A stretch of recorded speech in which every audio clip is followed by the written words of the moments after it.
So, welcome, guys. Narninian, glad we got you this time. Sorry about the miscommunication last week. That was on me. But I'm glad you can make it this time. Chance, Bane, thanks for also joining. We missed Sowling today. He is doing some in real life stuff. So we'll excuse him for this week. And then, as I said, hopefully Cinis can join soon. For the state of the game this week, thought it would be timely considering the Wild Mutations DLC is coming out this week and the public beta has been available since about mid this week. Oh, hey, Cinis. Since the public beta has been out for a few days now, to talk about the different changes. I think changes both in terms of the new modes, the changes to the modes, the new mutators, and then, of course, I think it's also good to discuss the gameplay changes themselves. So the card changes and the impact they have across the various modes that we play in. So maybe to start with, have you, the rest of you, had a chance already to play around a bit with the public beta? What's been in general like? Maybe let's start with game modes. Anything in particular with the new game modes that is worth starting for discussion?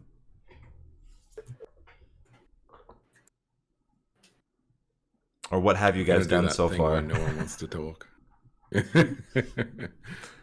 Yeah, look, I mean, I really like the community tab and the new community runs. I think that they're like fantastic, being able to jump in and play content from like the community and trying out different mutators and being able to like jump into like the kind of runs that you make, Nate, but actually being able to jump into them like within baked into the game and just click a button and just go is fantastic.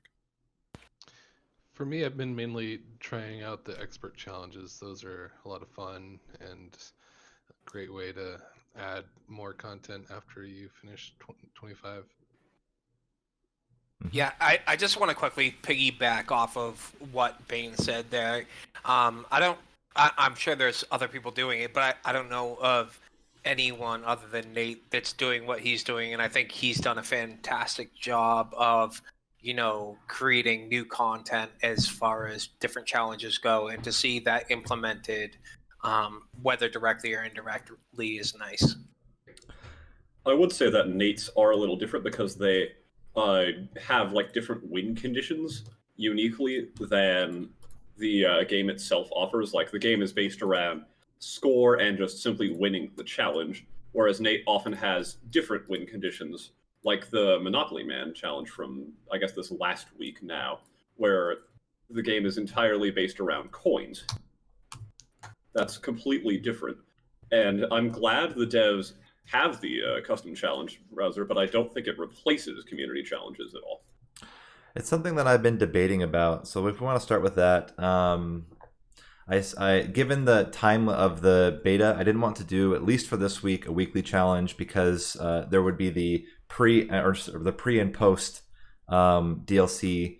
So we'll take this week to decide exactly how I want to do it. But Cinis, you're exactly right, and this was something that when I first checked out the community challenge, I would say that there are two things that I would like in the future that I didn't expect it. So I shouldn't say I was disappointed. Didn't expect it to be there. But the first is exactly what you mentioned, that I would love in the future if there could be a possibility of not necessarily changing the win conditions, but changing how the scores are measured. That would be cool, because then you'd have some flexibility over creating challenges with alternatives to getting high scores. I don't think it's going to come, but that was one thought that I had. The other is, and this is still something that I hope is done in the future, and this set of mutators got closer to the kind of deck building restrictions that I do a lot in my challenges. So like some of the mutators are, for example, like stacking your deck with a whole lot of train stewards. That's one of the ones that's also in the expert challenges. There is mutator, remove your champion. There's a mutator, get a different champion. Like these ones I think are starting to get more in the line of like deck building oriented mutators, I would love to see a lot more of that. Like, I mean, you've seen some of my challenges before that you do it with single unit, champion only. You can't get draft units. Like, I'd love to see a mutator that is, there's no draft units. Draft units are replaced by, I don't know, rare spell cards or something like that. I think that would be fantastic. So there are some. Yeah, I agree with you completely. I think seeing force cards come in would be amazing.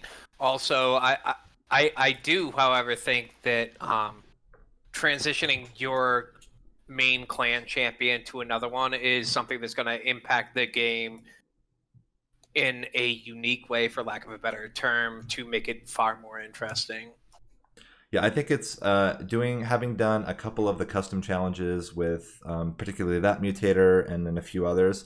It definitely has, and we've talked about this before, Bane, with the daily challenges, and as well Chance, that like the mutators create this kind of puzzle box scenario. How do you achieve a high score given a set of conditions that is completely unique compared to the standard, Hell Rush or standard Covenant grind? And I think these mutators definitely up the ante when it comes to you really have to play differently in order to succeed in some of these challenges. So my opinion so far on mutators has been pretty positive. I think that they go in the right direction in terms of like really affecting gameplay.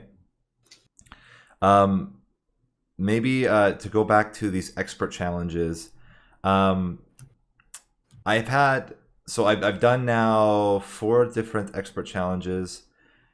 It's very interesting. I hadn't at this point played mutators on Covenant 25, but it's a whole different kind of experience than playing mutators on Covenant 1 like you get with the daily challenges.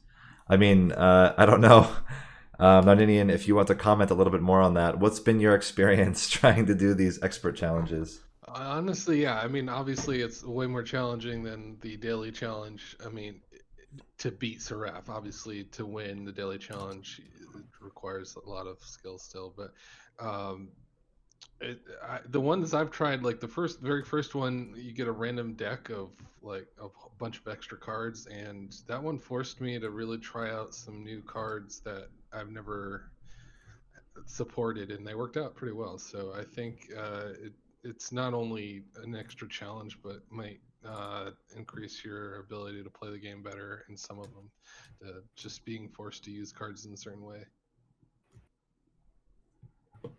From the rest, have the rest of you tried expert challenges so far? I took a couple runs at some of them, and I actually designed one of them.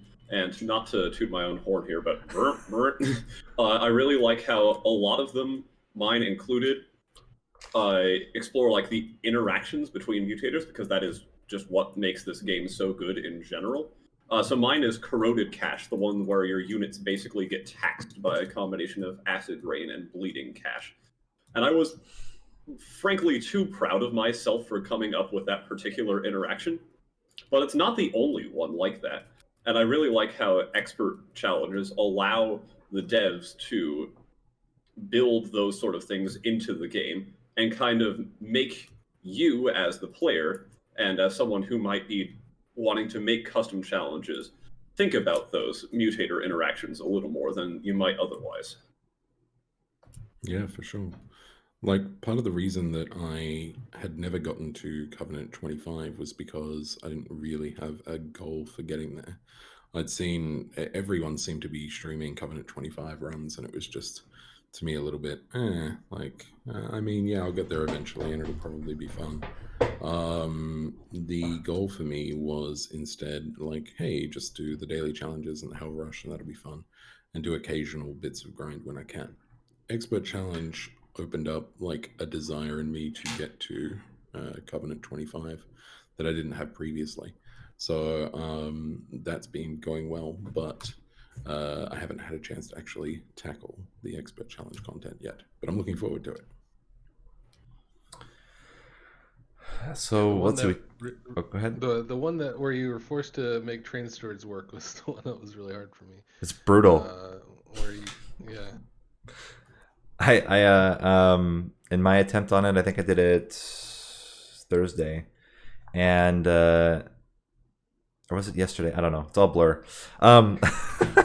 Anyway, yeah, it was yesterday morning. Yeah, I mean, it makes the beginning pretty trivial. The first up all the way up until I'd say about Fell is pretty trivial. Seraph is a nightmare. Like trying to beat Seraph with train stewards turns out pretty hard when Seraph has 3,000 health. So it's it's interesting. Yeah, scaling's not exactly train steward's forte. No, not really. Okay, so I think that's a pretty good summary. Maybe my last comment regarding the custom challenges and the community challenge setup right now is I still, and I don't know how far they want to push it, right? Like it's it's definitely an improvement over what we had, which was you had to know the code or you don't get anything, right? So now you actually have custom challenges pushed to you out of the community. So that's clearly an improvement. If you look at the complete opposite end of the spectrum in terms of a similar setup in another game, like you have like Mario Maker, right? Mario Maker being the ultimate, everyone's creating content for everyone else to play, right? And if you, there's no way that it gets to that level because first off, you don't have that flexibility. So the creativity you want to do in Monster Train is limited to some mutators in your Covenant level. However, what I would like to see is a little bit more of a. I think they said they reset daily. What are the top ones? What is the one of the day, and so on. I would like to see a little bit more. Maybe searchability is what I'm looking for, but somehow being able to target specific types of challenges that you want. This would be nice. Currently, it's still in that like. It's all random to for a large part. Like there is a popularity aspect to it, so the challenges that have played the most show up on the most played of the day. But something like that, I think, could be really cool Almost too. like a filter where you could say, okay, I want a challenge that has this mutator and X number of people have played it. Right? Yeah, the X number of people have played it is really what I'm looking for. That like, could you see something that's like, I want to see the challenge that's been played by at least 25 people or at least 100 people or something like that. Something like that I think would be nice. And again, I don't expect the ultimate inflexibility in being able to search, but I was hoping for a little bit more. But I'm still happy with what we got because it is, again, it's pushed content, which is what we didn't have at all before. And we'll see if any of the challenges that are made by this group ever show up in those lists. I'm hopeful that at least I can get a couple showing up in the top, but we'll see. I'm curious if my speedrunning seeds will ever make the top. I don't think they will, but You I never might be know. wrong. And that's like also what I don't know is if that it's pre-selected only for actually custom created challenges, or is it just pure seeds? This is also something that's like a little bit not transparent to me. Yeah, that is a good question. Okay, so I'm I not think sure I know the answer, but might be worth asking. So I think that's a good overview of the different modes that are coming with the mutators and discussion. I think we could probably go more in depth on some of the mutators, but I don't know if that's so interesting for everybody. What would I think be interesting then is now, apart from just the new content, right now gameplay changes have happened. And I think it would be good to kind of go through different areas where those impacts are going to be seen the most. And if it's all right, Bane, if you'll forgive the rest of us, maybe we start with speedrunning. What's the immediate impact on speedrunning the main modes with these gameplay changes? Who wants to start? Void Bindings is 1 cost now. I'll start with that one. Yeah. And that's going to make that strat suck. Maybe. I don't know that Void Binding being 1 cost is that detrimental because, I mean, you can reduce the cost of that spell at any spell shop, so it's not an issue. We're looking to double stack that anyways and get a keepstone on it. So, I mean, I think we probably just forfeit the double stack and then reduce the cost of it. Yeah, then probably duplicate it. Yeah, I would just reduce your cards and not get holdover. I mean, I think it's a pain for the first few fights, but it's okay. Either way, right? For me, personally speaking, I think that the volatile gauge nerf is probably the biggest.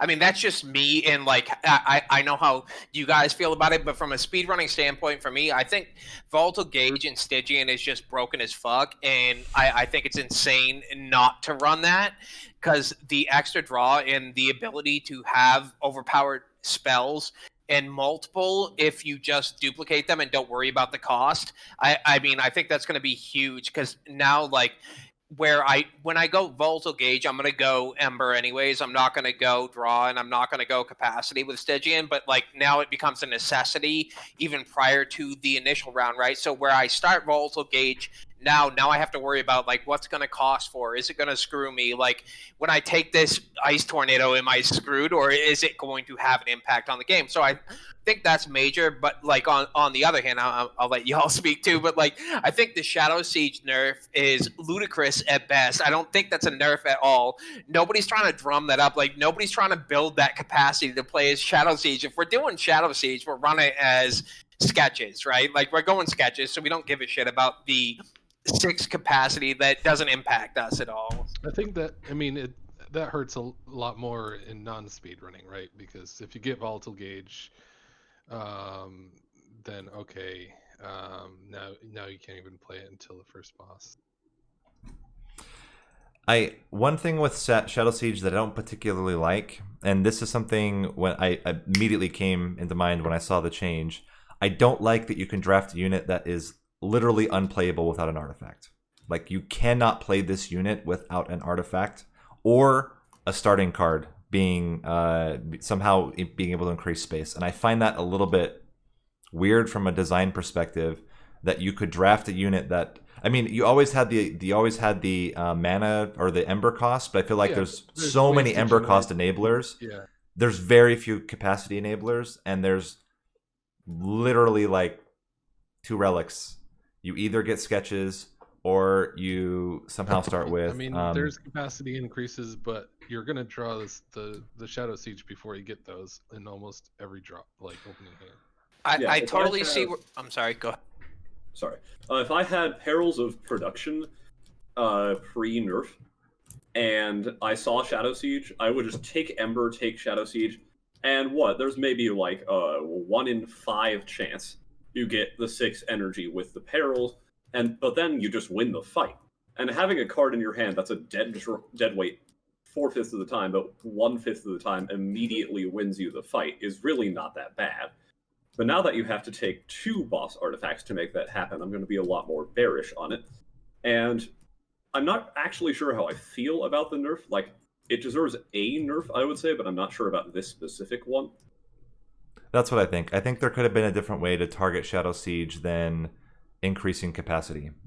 But go ahead. I think something about the Shadow Siege nerf that we're losing sight of is, to tap Cinis here, right? It is a game-breaking card, right? Like, Shadow Siege is that insanely strong. And if you look at the class that it comes from, it's not like Umbra's struggling, right? Like, it got additional nerfs for a reason. I would argue that Umbra is one of the easier classes to do well on, especially like later on. And so like I guess just don't draft Shadow Siege, or if you get sketches, draft it. I mean that's where I stand. Or if you get what is it called? Somebody help me out. Units cost 2 less, then we know we can like Forever Flame. Yeah, okay. So we know, like, as Umbra, we're probably looking to, at least, I'll speak personally, like, I'm looking for trample anyways on Umbra, right? So I'm looking to up capacity as it stands. So I'm going to get there capacity-wise. Then I'm just going to be able to play Shadow Siege. I don't think the nerf is that detrimental. I don't think it, like, completely cripples Umbra at all. I think Umbra is still one of the strongest classes. I don't see it as a nerf. I don't know. So this was my thought. I was thinking about how I would. Okay, well, how about this? Let's continue going through the rest of the cards, and then I can give some thoughts on at least how I would have done some of the nerfs. We mentioned already Volatile Gauge. I completely agree with you, Chance. I think it breaks a lot of the the runs that rely on it. And I think it's one of those things where you draw cards you can't play. And I'm not a big fan of drawing cards you can't play from the beginning of the game. Yeah, on the other hand, I think that it's still a strong artifact, and I think now it's just not an easy decision, easy pickup, right? Before you just pick it up, and that was good. Now you have to think about it. I mean, I actually got it on one of my expert challenges, and it was very helpful. I mean, it was annoying to get like a scourge that cost 4, but it was still good.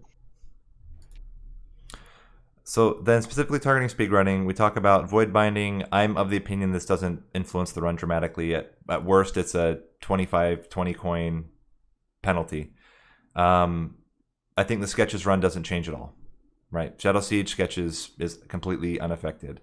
Volatile gauge runs are affected until you get past Daedalus. But even then, it still makes that run a little bit more challenging, a little bit more RNG than it was before. Hellhorn's completely unaffected, so Inferno did not get changed. I'm actually amazed that Inferno did not get changed, to be honest. But it's a pretty narrow thing where it's overpowered. I'd say like it's very good, a lot of the time, but it's still for non-speed running like. Yeah, I guess that's right. Yes, yes. I feel like only those of us that speedrun are like, yes, Inferno, please give me Inferno. We need Inferno. Those that don't, I feel like they're like, oh shit, do I really want to get rid of my minions on this floor? I can tell you guys, Inferno underwent quite a few buffs in the private beta before it reached the state you see it now. Because of that exact reason, everybody but me sitting in my corner speedrunning the game was like, this card needs some help. And I'm like, what? It's fine. But I did also do Cove Climb during the private beta, so I knew it was dubious. But the thing is, none of the buffs really changed how good it was for speedrunning. Okay. So then... It's just the speedrun card. Awoken... I was hoping I could... Oh, go ahead. I just wanted to ask a question for the speedrunning community, which was, we got a cycle of life, Spike's mini nerf. For me, I didn't find that card even worth nerfing at all, but apparently the community feels differently. So I wanted to know why. Let's see if speedrunning feels differently, and if so, why. I don't think so. The Awoken builds we do right now are pure restore builds. I can second that. I don't even take a look at Awoken if it doesn't have the Rejuvenate from a speedrunning perspective. I run Awoken first intentionally because I will not fuck around with Awoken if it doesn't have Rejuvenate. It has to have Rejuvenate, otherwise it's useless. I don't want to sit there, wait out the attack animations from Spikes, and then drawing does nothing for me except for like overload my hand with shit that I'm probably not going to use the next turn because I've already cast everything that I want to cast, you know what I mean? So I don't want to do that. But as far as Cycle Life's concerned, and I hate to like bring back to Volatile Gauge, it's a great card Gauge. Like it gives me that extra little buff with Volatile Gauge. Like it's bumping up my health and it's giving me spikes. So though I don't care for spikes as far as the Awoken's concerned in speedrunning, I'll take it as a secondary just to get rid of the trash on the floor. So my guess with why Cycle of Life was nerfed is probably that when people take it, they tend to win really hard because you don't take it unless you definitely need it. Just because that card is so expensive otherwise. And it does its job very well. Like if you're on a Thorn Hollow, it'll let you survive through early waves as you build up regen, and it adds additional spikes. If you're on Spike Sentient, it'll let you live through Relentless longer. It is a great card when you need it. You just need it very rarely. And this nerf doesn't really change that fact. You're still not going to pick it if you don't have a build that would absolutely love it. Go ahead. Sorry, Cinis. No, I'm done. What is the nerf? I mean, I didn't even notice. It lowered the spikes, so you get less spikes out of it. Did it just like bring it down like from 4 to 3, right? That's literally all it did. It's not even major. I guess it's a tuning change, not even really a nerf. That's a minor threshold for some enemies. Maybe. Yeah, I mean you'll get. I'm trying to think. Like most of the Seraph spawns are 3 health. Most of the backliners are 2. Let's see, you get 5. 2, 3, 5, and 10. So maybe it affects the 10 that you have to play now a 4th cycle of life to get enough spikes to, but it's these edge cases that I don't think are so common. Literally the only thing I can think of, and I mean this is so obscure that it's almost not worth bringing up, is the relic that grants 1 extra spike, right, whenever spikes are applied, and that would bring it to 4 in lieu of 5, and those 5 enemies that put freaking purges in your deck. Like that's the only thing I can think of. I think, but even then, like if I look at my own runs, I'm not often taking Cycle of Life for the spikes. I'm taking it for the health almost every time. So for me, once you get past 5 spikes, like it's almost irrelevant. Yeah. Like, unless you're have some sort of bramble ash or something. It's really like, for me, the thresholds are 5 spikes and 80 spikes. Like between there, it's like you take some advantage out of it, but unless you're getting like into like the 80s or into like 40 plus the Crucible, you need something else to do front-loaded damage anyway, and so you really don't need that much spikes at that point. But so I would say in general across the board, minor effect on most of the speed runs. At least the all clans runs are going to be very unaffected, and the any percent using either sketches or combination Hellhorn, Stygian, I think those are completely unaffected. Going into daily challenges, the volatile gauge one's going to be a big one because that's one that comes up a lot with the dailies. Like it's, I mean, you have a standard mutator that is you start with volatile gauge. I think that is going to make that consistently much harder. I agree completely. I think you're forced into extra ember at that point. I don't see a way other than. But then again, that being said, I do think it is a massive nerf. But I can't think of a single time where I'm running gauge where I don't take extra ember. Like it is so few and far between that are the times where I'm looking for capacity for any reason. I guess maybe if I'm running like Siege or Consumer of Crowns or something with a large stone, right, and I need to be able to play my champion too, but I probably don't anyways. So I'm probably still gonna go for the extra ember just to take advantage of that extra draw. So. I think people are gonna die more in Hell Rush that are used to the old gauge. Maybe that's another thing that could happen. I think it's going to be something where the biggest impact is going to be between floor 1 and floor 3. I think after floor 3, it like kind of the curve comes down and it's a little bit easier to manage. But I expect a lot of deaths on Daedalus with the nerf to volatile gauge. Anytime that mutator comes up, you're going to see all the crashes on Daedalus.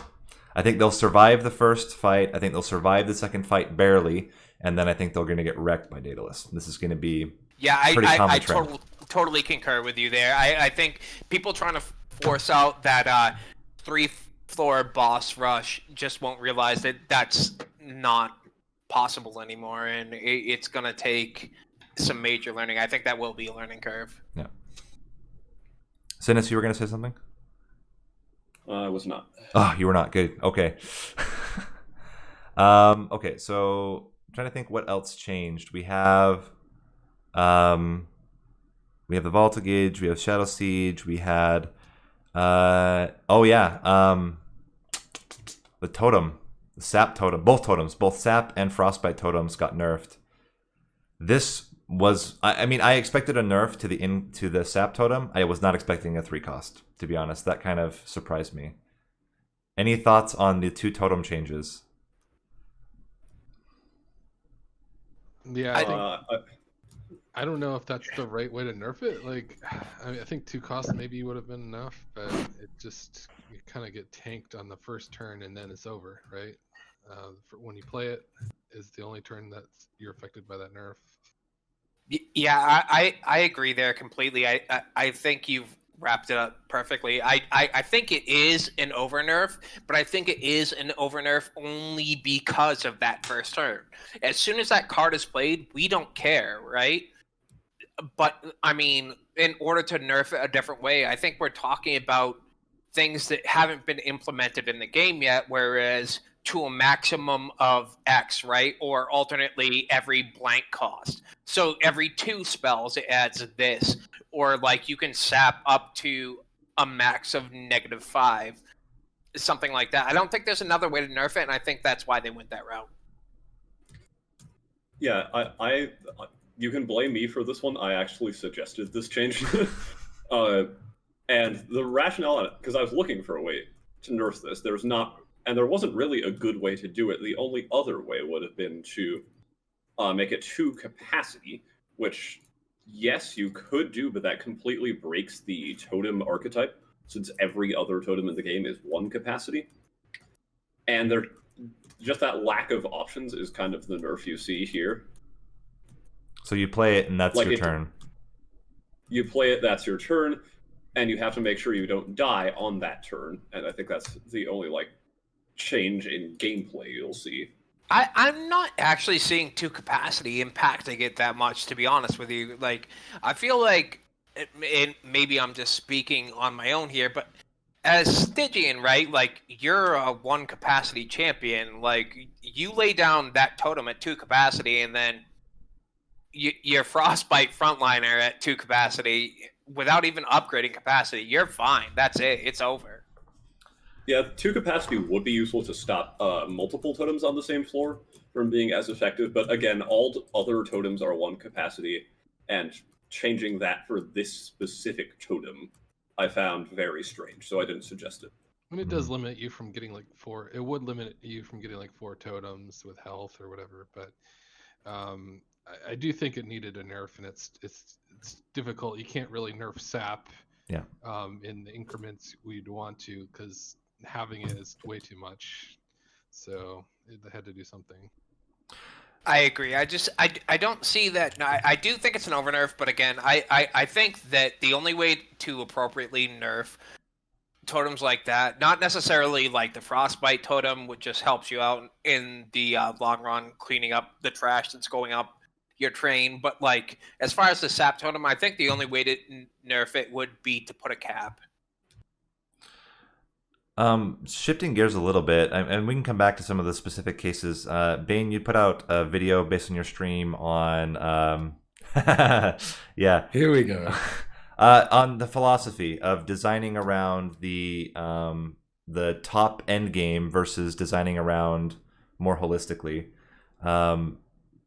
Maybe you can summarize quickly some of those thoughts. I think it'd be good to discuss. Do we agree with the philosophy, or do we think there needs to be a kind of more balance than what they had mentioned? So I think it's worth pointing out that there was a little bit of missing context in what I posted, which was a little bit problematic. But me posting things that are contentious is pretty common when I do game stuff. I come from a pretty heavy game design background and a game research background and a game journalism background. When looking at games that have historically performed very, very well, we're talking very, very well, like evergreen games, like your World of Warcrafts and stuff like that. If you have a look at the patch methodology behind them and the way that they release content into the wild, it tends to be these situations of here's a ton of content which hides balance changes. If you historically look at the games that do a little bit more subpar and start to come down this death spiral, you see these games that have a history, at least early on, and I'm specifically talking about early on here, of releasing balance change primarily, like balance change heavy patches, which this is. Yes, there is content here for sure, but really this is a balance change heavy patch. So what I said on stream was pretty much that releasing balance change heavy patches is a risk, because balance change patches predominantly are targeted at the high tier of player.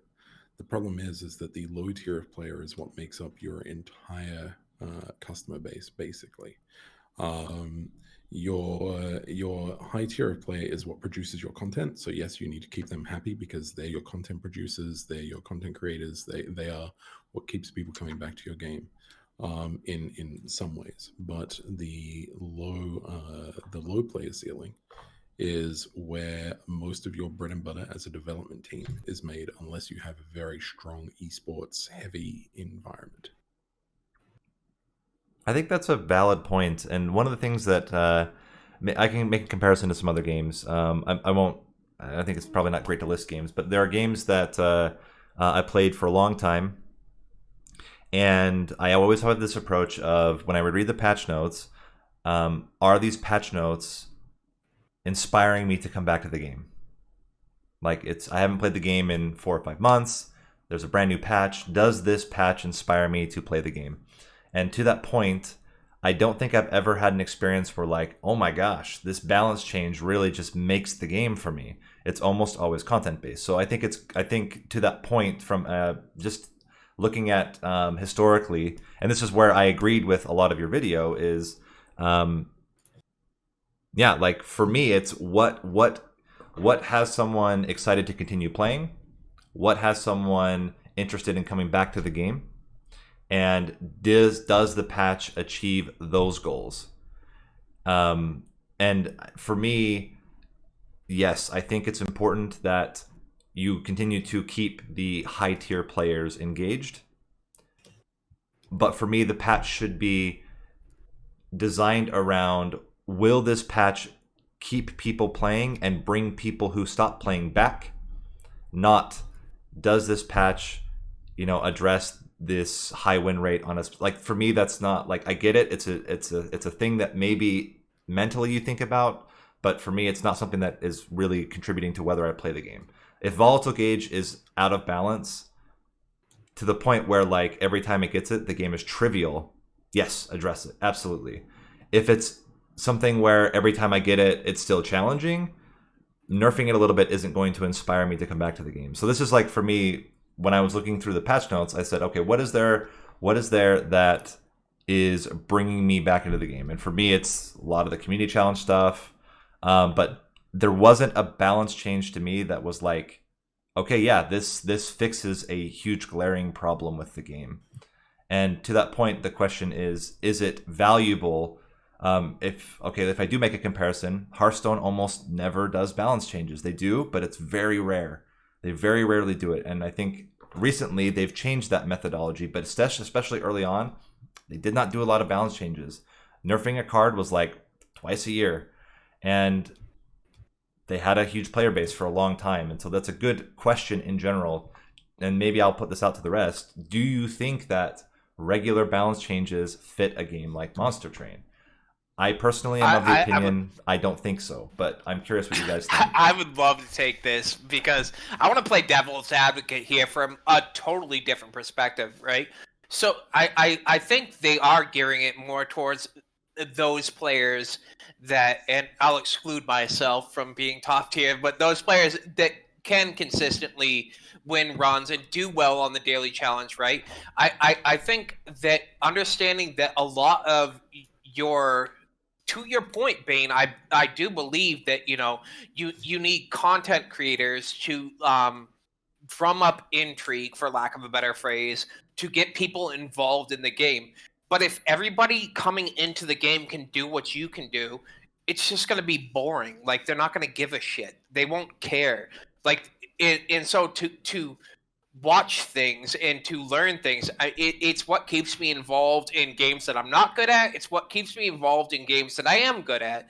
Like, to be top tier in certain games and then to like not be in others. I want to know how to get there, and then I want to know how to stay there. So I do think it's important to like raise the ceiling consistently, and especially this early on. I think this game has had a fairly decent amount of success early on in comparison to others that have come out recently. Not to say that like it's groundbreaking, nobody's ever had this success, but they're doing well, and I think raising the ceiling this early is fine. I want to like just put it from another perspective here. Let's say they prioritized content patches and completely ignored balance. Now, they wouldn't do this, but let's say they did that. At a certain point, maybe there's a card that you get and you win every time, and maybe there's a card that never helps you win. And I think like that's an extreme example that wouldn't happen, but I think they need to be aware of subtle things like that. We may not even notice that we win 75% more of the time if we get this combination of cards and they don't look at that balance. I think it's important to keep some balance changes in mind. Yeah, I completely agree with you there, and that's kind of what I was talking about in that. Generally, like your content patches, like historically speaking, just looking at other games, which is what you have to do. I mean, that's when you're looking at the success or failure of a game. Is that yes? I'm not saying don't do balance changes, and that's what a lot of people seem to think that I was saying. What I'm saying is balance changes should be a minor part of your patching. It shouldn't be a major part of your patching. And currently, it's a major part of your patching, which is not great. I'm going to play devil's advocate in a completely different direction now, because I disagree with you, Bane. I don't think this is a balance patch at its core. I think the balance changes that exist in the patch are altogether minor. Things like reducing rage on first tap, increasing cost of a card, even the gauge nerf, in the grand scheme of things, isn't particularly grueling, I guess. Like, it'll make a substantial difference to the gameplay when you have that artifact. No question about it. But I'm not sure I would call this a balance patch. I gotta... There is so much content released, and because they...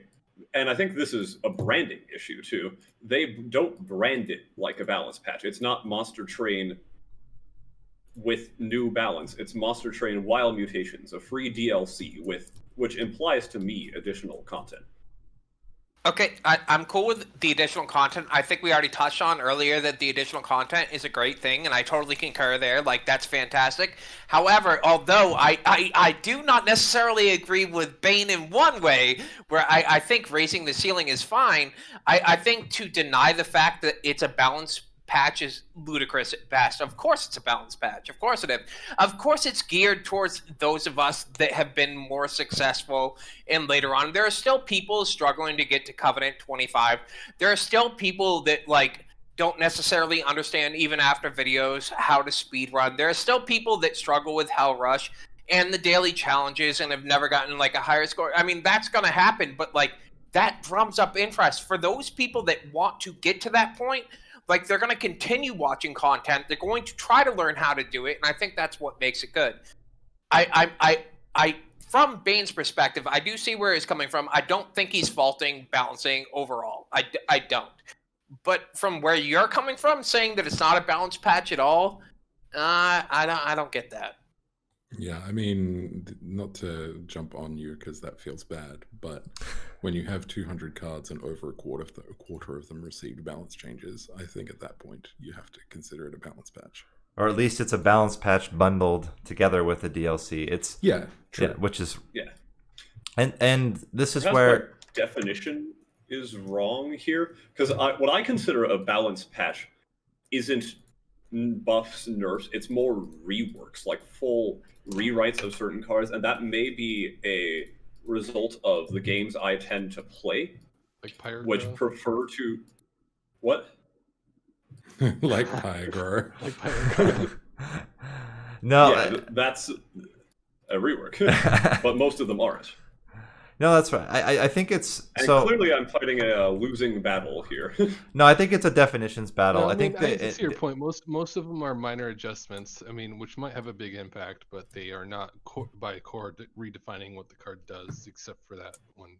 It's also a little bit of a weird environment because balance patching in a game that's primarily PvE, even the PvP is PvE, right? Like, it's not like you're playing against other players.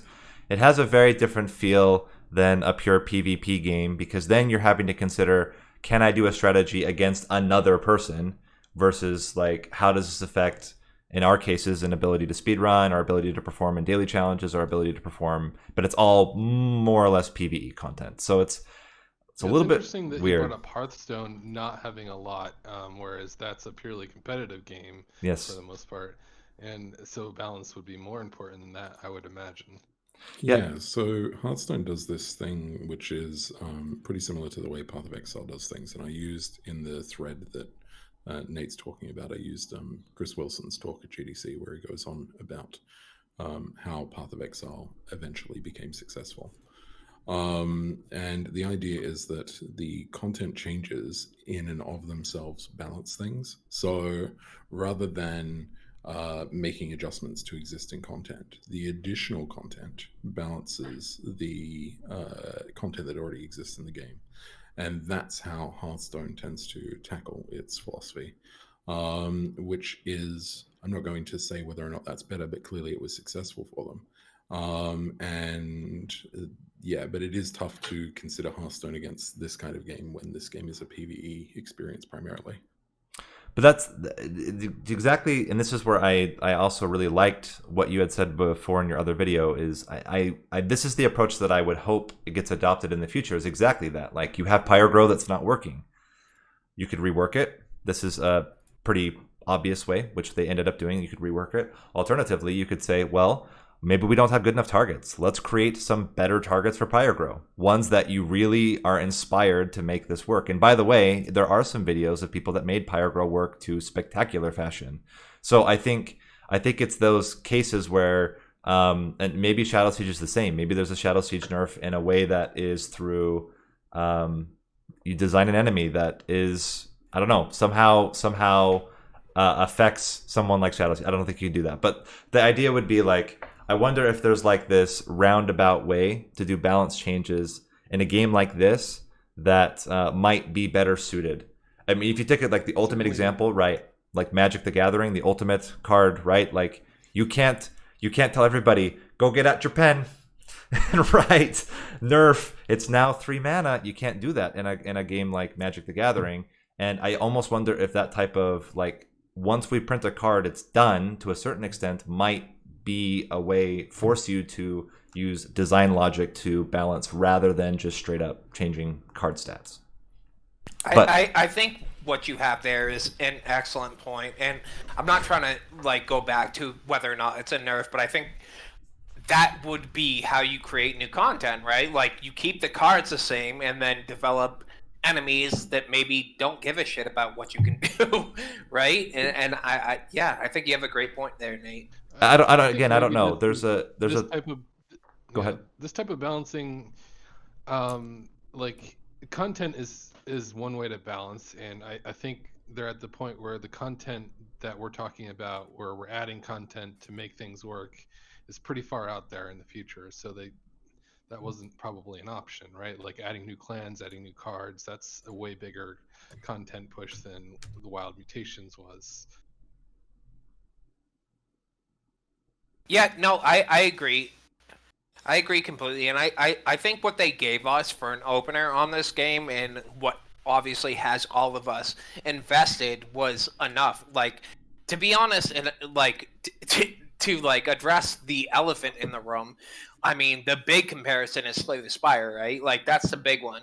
And I'll take this game over STS any day. And I loved Slay the Spire, but like I enjoy this very much more. And I think the original content release for this game in comparison to Slay the Spire is significantly better. So yeah, I agree with you. Yeah, absolutely. I think like pining for a release that has another clan or like has more enemies is probably it's definitely a bigger ask than we should be doing. But I mean, I don't think Nate was asking for that. I think just like he was talking prospectively, where it's like in lieu of maybe going through each and every card we've already developed, maybe there's just more enemies, because I don't think any of us are struggling from like our controls standpoint with the different clans, the different champions, and what we have offered to us. I think it's more along the lines of, and I do appreciate that each boss like has their own things that they do, right? Their own evolutions, for lack of a better phrase. But to introduce and involve even 1 to 2 more cards per train level, I like as an enemy, I think would be huge. So I think if I may, I know you want to wrap this up, but I just wanted to sort of add, we have an excellent modding community. Like seriously, it's fantastic. there's no point where Shiny Steve or whatever or Mark or whatever could go to the modding community and be like, hey, we're looking at this card, it's not working for us, either because it's too good or because it's too not good. Like, hey, let's do a modding challenge for a week and let the modders come up with like new ways of working with that card, and hey, look, whatever works the best that we do internally, sweet, let's run with that. And that cuts out their dev time, because they're not needing to develop it. They're not needing to spend the mental CPU time to figure it out either. They're leveraging their community. The community feels valued because they got to input into the game, much like Cinis has. Like, that's fantastic. The one other comment I would make on this, and this is also having done Slay the Spire, you get this as well. I mean, Slay the Spire had like every time they release a clan, insane amounts of balance patches. Like right after release, you get change until they find that like suitable balance. And I think it makes sense. And the other thing too, and why a comparison to Hearthstone maybe doesn't make full sense, Hearthstone has, it has the install base to be patient with its changes, where Monster Train, I don't think has, we're not talking like 1 million players. We're talking at least, again, I don't know what the real numbers are, but I've seen estimates around 200,000 were sold within the first few weeks.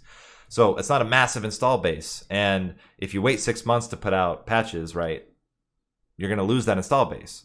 And so there's this like balance between making sure that the people that are already playing it are still engaged, not changing too fast so that people get discouraged, and also making sure you're spending enough time creating new content so that in 4 or 5 months, you're not sitting here thinking, okay, we don't have nothing to release because we've been doing balance patches every 2 weeks.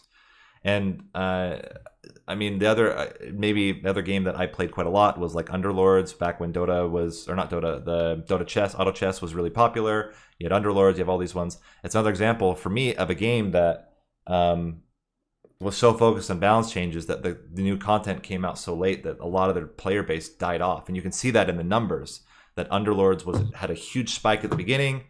Over all these balance patches, slowly died off. They did their huge content patch, and it did not significantly impact the amount of people that were playing.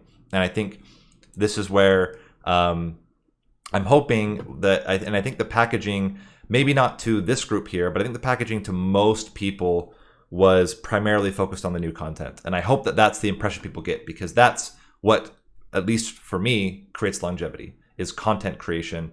Balance patches fix frustration, but content encourages more play.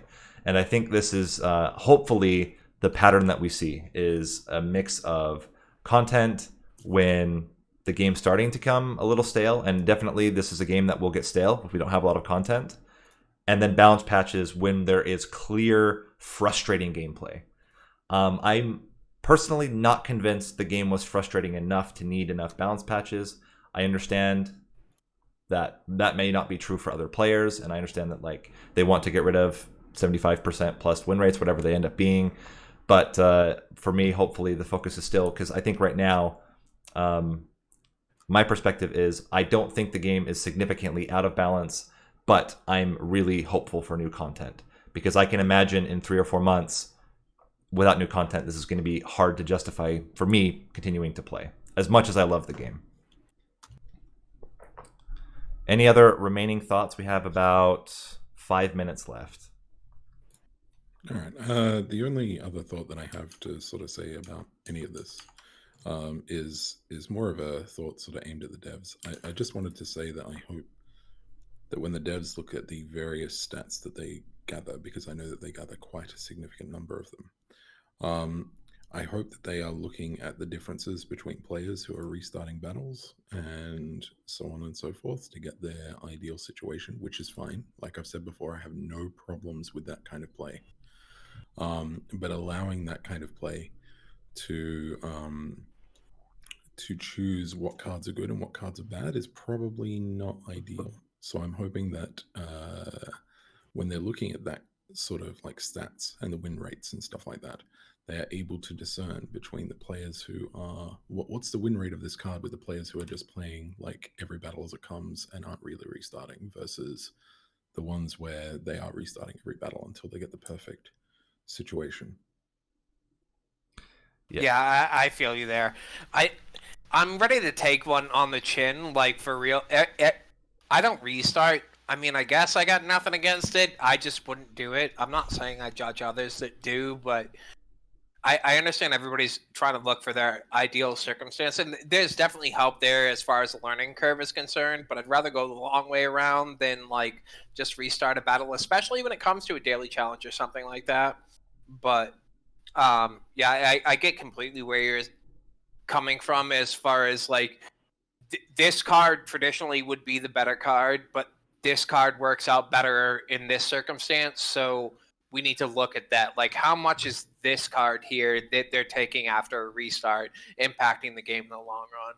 It's really hard because of the different layers of the game.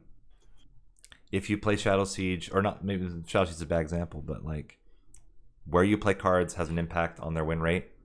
If you're playing cards on the bottom floor versus middle floor versus top floor has an impact. I mean, even volatile gauge. Like if you play the cards in a different order, they're going to be costed differently. So obviously, restarting the battle is going to vastly impact that specific artifact.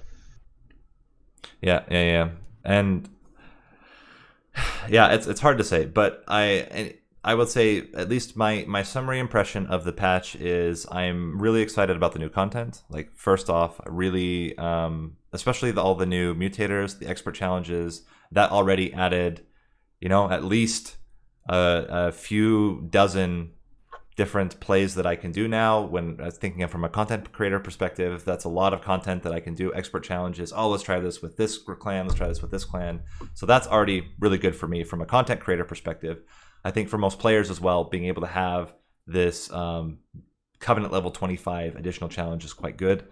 I think the community challenges, I'm not convinced it's going to stick as much as they were hopeful. This is just me being frank. I don't know. Hope it does, though. I really hope it does too. It's one. I mean, this was my original content, was creating self challenges that are beyond what you get out of mutators. This has been from the very first time I started streaming Monster Kings, what I was doing. But yeah, going back to what you said earlier, I think there needs to be some sort of additional layer there to make it more friendly to search through and maybe get content pushing that.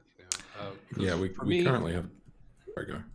Yeah, for me, like, I don't have as much interest in the way it is presented now. Like, it's not enticing to me as just a single player trying to try their luck at it. But hopefully, there's more to it added. Yeah, we have discoverability. Hopefully, we can get searchability. And it still felt when I did it the last few days, it still felt like just more daily challenges, and I think that's not different content. That's just the same content and more of it.